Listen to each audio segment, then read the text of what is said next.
जय मार्कंडे महादेव। हर हर महादेव। जय मार्कंडे।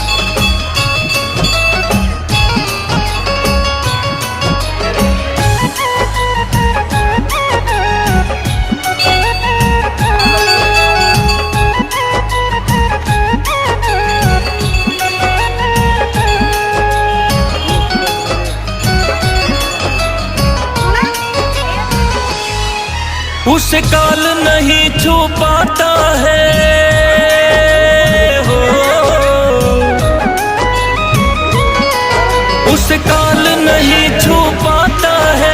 महाकाल से लौ जो लगाया, एक बाल भगत को शिव ने मार्कंडे ऋषि बनाया। एक बाल भगत को शिव ने मार्कंडे ऋषि बनाया।